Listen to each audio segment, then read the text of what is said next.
Ninguém percebeu quando começou. Foi apenas um sussurro no corredor de um prédio antigo, um olhar que demorou um segundo a mais, um vento de fim de tarde trazendo perfume de jasmim e a sensação de que algo estava por acontecer. Na noite em que as luzes da cidade piscaram como se escondessem um segredo, Caio entendeu. Havia ali uma corrente silenciosa, uma maré por baixo das palavras. O sol se quebrava em lâminas douradas nos telhados, tingindo as paredes gastas do edifício onde Caio morava. No pátio interno, as bancas de flores eram recolhidas, e o cheiro doce das plantas subia como promessa. Caio, restaurador de papéis antigos, passava as mãos manchadas de pó por uma moldura. Pela janela entreaberta, ele escutava a voz grave de Rafael, o vizinho de cima, ensaiando um texto para o programa de rádio da madrugada. Rafael lia pausado, testando as sílabas no ar, e Caio, sem admitir, esperava por esse ritual noturno como quem aguarda a primeira estrela. A energia oscilou e o prédio mergulhou num respiro de penumbra. O rádio calou, a rua suspendeu ruídos, e Caio encostou a testa no vidro frio, pensando que algumas faltas acendem mais do que qualquer lâmpada. A luz voltou num estalo, e com ela, uma batida leve à porta. Precisa de ajuda com as molduras? Rafael sorriu, tímido de um jeito que não combinava com a voz segura. Acho que preciso, Caio respondeu, escondendo o sobressalto. O apartamento de Caio era metade livros, metade silêncios.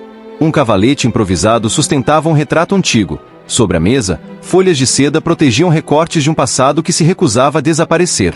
Rafael entrou como quem pisa em lugar sagrado sem saber a reza. Observou as fotografias, o papel amarelado, a cola neutra que cheirava a cuidado. Você devolve o tempo ao lugar, disse, sem pose. Ou talvez devolva o lugar ao tempo. Às vezes, Caio sorriu. Outras, só escuto o que ficou. Falaram pouco e disseram muito. Rafael contou da rádio comunitária e das histórias que a cidade lhe emprestava de madrugada. Cartas extraviadas, diários sem dono, promessas escritas a lápis. Caio falou do arquivo municipal, do gesto paciente de recuperar contornos, de deixar o papel respirar de novo. A conversa tinha chiado de disco antigo e melodia familiar, como se uma segunda faixa estivesse pronta para começar. Quando Rafael passou a mão pela moldura recém-lixada, o dedo riscou na madeira. Caio levou a pia, água fria, sabonete inodoro, um curativo transparente. Nada grandioso. E, no entanto, as batidas no peito vieram claras, como se o coração pedisse legenda. Rafael agradeceu com um riso breve. Você cuida das coisas como quem já as amou antes. Caio desviou o olhar para a janela. O pátio estava azul, e uma brisa trouxe o jasmim de volta. Às vezes, o mundo se resume à distância de um toque que não acontece, e mesmo assim acontece. Hoje fecho o programa com um texto sobre cartas que nunca foram enviadas, disse Rafael, já à porta. Se quiser passar no estúdio, é logo ali. Às vezes preciso ler para olhos que não julgam. Caio hesitou por cortesia. Por dentro, já tinha ido. A rádio era um sobrado de madeira, cheiro de vinil e café antigo. No estúdio, tudo era vidro e voz. O ponteiro vermelho acendeu, on air. A voz de Rafael atravessou o silêncio como brasa sob água. Boa noite. Hoje falamos de palavras que se guardam, não por medo, mas porque o tempo também escreve, disse ele. Às vezes, o que não se diz encontra um lugar mais fundo para ficar. Caio sentou num canto. Assistiu à travessia como quem vê alguém construir um barco dentro de um quarto, e ainda assim, colocar o mar lá dentro. Quando a vinheta final tocou, Rafael tirou os fones e o estúdio voltou a ser só pequena sala. 2 cadeiras e um copo d'água. Quer ouvir o texto que não foi ao ar? Perguntou. Ainda não li para ninguém. A voz desceu um tom. Cada palavra parecia encaixar no tecido do silêncio.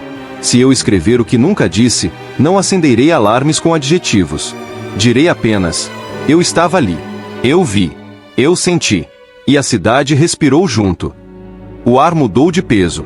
Caio não soube se havia tremor nas mãos dele ou no mundo. Apenas percebeu que há textos que, quando terminam, não acabam. Ficam suspensos, como luz que demora a apagar. Saíram para a calçada. A noite cheirava a chuva antes da chuva. Um cachorro dobrado em si dormia ao lado de uma banca. Rafael ergueu a gola do casaco. A gente aprende a falar quando encontra quem escuta de verdade, disse. E aprende a escutar quando a cidade fica quieta, devolveu Caio, com um canto de riso. Caminharam sem roteiro até o prédio. No corredor, o eco de passos parecia um metrônomo gentil. No andar de Caio, pararam.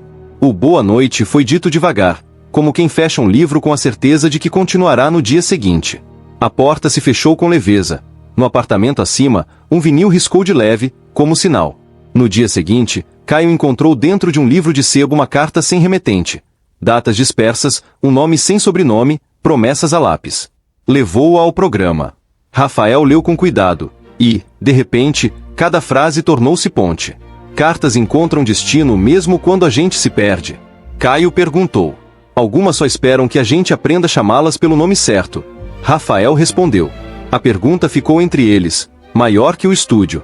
Choveu enfim na volta para casa. Chuva miúda de janela, a que dá saudade no presente. No corredor do quarto andar, tirando a chave do bolso, os dedos roçaram por um segundo. Nada demais, tudo demais. O som da água afinou o mundo. O até amanhã ganhou uma camada que ninguém nomeou. Os dias passaram como quem reaprende os meses. Rafael começou a frequentar o ateliê no fim da tarde. Às vezes levava pão de sal e queijo embrulhado em papel. Caio servia café num bule arranhado que parecia ter sido de outra família. Conversavam sobre pequenas coisas, o vizinho que criava canários, a coleção de postais antigos no Mercado das Pulgas, e sobre coisas grandes demais para caber no horário. Perdas que a cidade guarda, lembranças que não se mostram em público. Havia sempre um momento em que a conversa parava e, mesmo assim, seguia. O silêncio dizia por eles. O vento passava pelas folhas de seda. A rádio, ao longe, sussurrava um refrão gasto. Caio percebia que a presença de Rafael mudava a maneira como o apartamento respirava. As janelas pareciam abrir um pouco mais, a cozinha ficava generosa, o corredor deixava de ser só passagem. Numa noite em que a cidade resolveu não dormir, ficaram lado a lado escutando a chuva bater nos telhados. Rafael levou ao ateliê um texto novo, ainda em rascunho, e pediu para treinar. Caio assentiu, sentou-se no chão, encostou as costas na parede. A leitura começou mansa. No meio, encontrou um ritmo que parecia andar descalço. No fim, houve uma pausa comprida, um quase. Tem coisas que a gente só consegue dizer pela metade, Rafael comentou, guardando a folha. Mas a metade certa encontra outra metade. E às vezes a metade é o inteiro de outro jeito, Caio disse, baixinho. Não houve gesto precipitado. Apenas o cuidado de quem sabe que pressa machuca instante. O olhar demorou um segundo a mais. A distância entre as mãos diminuiu sem perceber. A cidade, ao redor, acalmou-se como se entendesse o protocolo do que não tem nome. A rotina inventou um caminho. A rádio na madrugada, o café de tarde, pequenas entregas no arquivo municipal, um caderno onde Caio anotava palavras que mereciam ser guardadas. Marfim, orvalho, abrigo. Rafael, por sua vez, começou a levar discos antigos para tocarem juntos, como se montassem uma trilha sonora para uma história em andamento. Descobriram que gostavam do mesmo lado B. Certo domingo, o pátio amanheceu lavado de sol. Caio pendurou uma toalha na janela e percebeu, no parapeito, um envelope. Reconheceu a letra de Rafael, firme, inclinada. Dentro, 2 linhas apenas. Se um dia eu disser o que não disse, prometo não usar adjetivos. Hoje, posso tentar. A pergunta ficou batendo no peito como asa. À noite, Caio subiu um lance e bateu à porta de Rafael. Não havia rádio ligada. A casa tinha cheiro de pão recém-aquecido e de livro aberto. Sentaram-se à mesa pequena, riram do nada, falaram do tudo possível. Quando o silêncio veio, aquele silêncio claro, sem culpa, eles ficaram. 1 segundo. 2. E entenderam. Não houve palavras de risco, nem movimentos bruscos. Houve proximidade. O rosto de um buscou a respiração do outro, devagar. A pele reconheceu a presença como se lembrasse de um mapa antigo.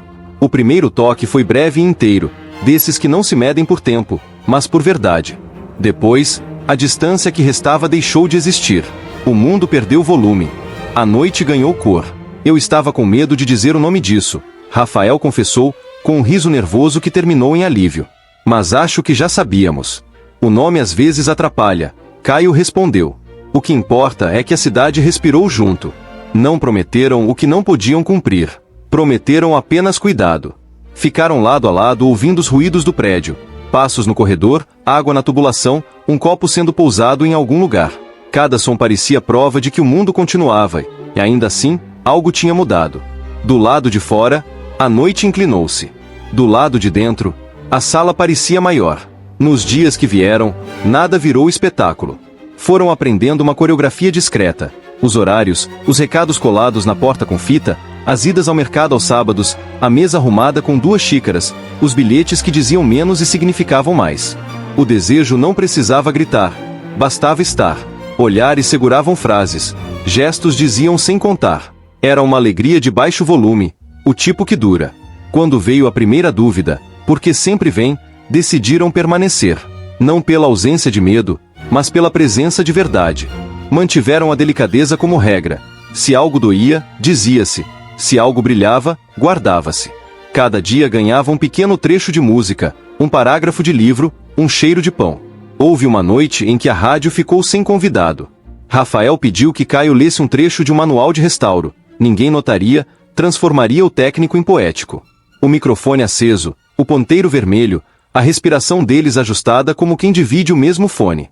Caio leu devagar. A cidade, do outro lado, talvez não entendesse os termos, mas entendeu o tom. E às vezes é o tom que salva. Quando saíram, o céu estava limpo. No cruzamento, a luz verde demorou mais do que o costume. Parecia convite. Andaram devagar, mãos quase se tocando, e sem que combinassem, a rua fez silêncio para ouvir o que não se diz. Talvez alguém diga que foi sorte. Talvez tenha sido apenas tempo.